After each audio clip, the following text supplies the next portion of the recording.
गलत है।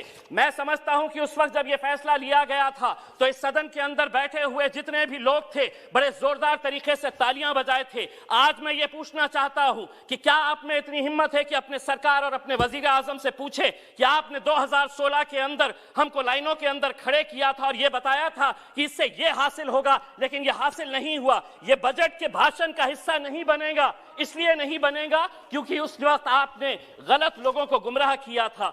मैं अध्यक्ष महोदय आपसे एक बात करना चाहता हूं। मैं ये सवाल भारतीय जनता पार्टी से नहीं करना चाहता हूं क्योंकि माइनॉरिटीज का इनसे कोई लेना देना नहीं है, लेकिन the so called secular parties जिनके बीच में मैं यहां पर बैठा हूं, माइनॉरिटी के बजट के अंदर 1024 करोड़ रुपए की कटौती की गई है। क्या वजह है कि यह मुद्दा सिर्फ इम्तियाज जलील उठाएगा? वो लोग जो मुसलमानों के नाम के ऊपर वोट मांगने का काम करते हैं, कितने लोगों ने इस मुद्दे को उठाया है, हम ये सवाल करना चाहते हैं। 1024 करोड़ रुपए की कटौती माइनॉरिटी बजट के अंदर कर दी गई है। Maulana Azad national fellowship, free coaching, interest subsidy on education loans, ऐसे कुल मिलाकर 110 करोड़ रुपए की कटौती की गई है।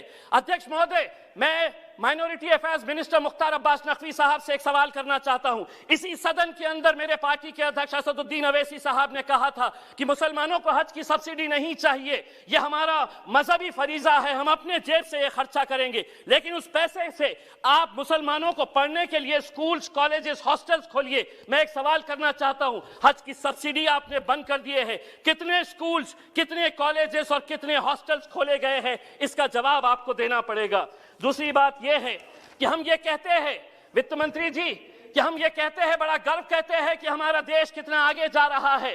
पेट्रोल और डीजल के मामले में हम किसके साथ मुकाबला कर रहे हैं? हमारे से आगे कौन कौन देश है साउथ ईस्ट एशिया के अंदर, जिसमें नेपाल है, भूटान है, जिसमें मलेशिया है और जिसमें पाकिस्तान है। ये सभी देशों के अंदर पेट्रोल और डीजल की कीमत क्या है आप अच्छी तरह से जानते हैं। और हम ये कहेंगे कि नहीं, पेट्रोल और डीजल हम बजट के अंदर इसका जिक्र नहीं करेंगे, लेकिन धीरे धीरे 1-1, 2-2 रुपये बढ़ाते रहिएगा। आपका समय समाप्त हुआ है। अध्यक्ष महोदय, दूसरी बात यह है कि आपने ये ऐलान किया है कि 100 सैनिक स्कूल्स बनाएंगे। हम ये आपसे अनुरोध करेंगे कि औरंगाबाद में भी एक सैनिक स्कूल बनाया जाए करके।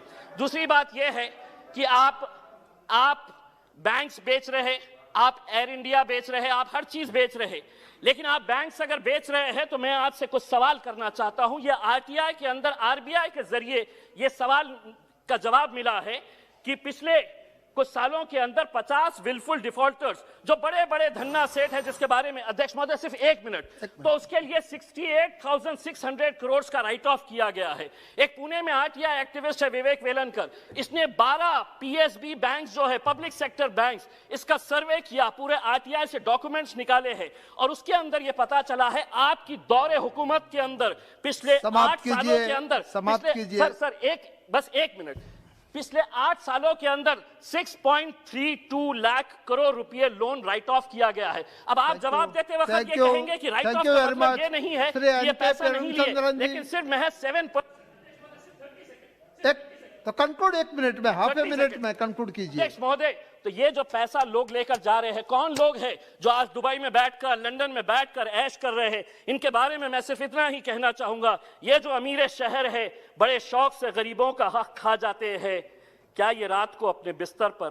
धन्यवाद, धन्यवाद श्री एन के प्रेमचंद्रन जी।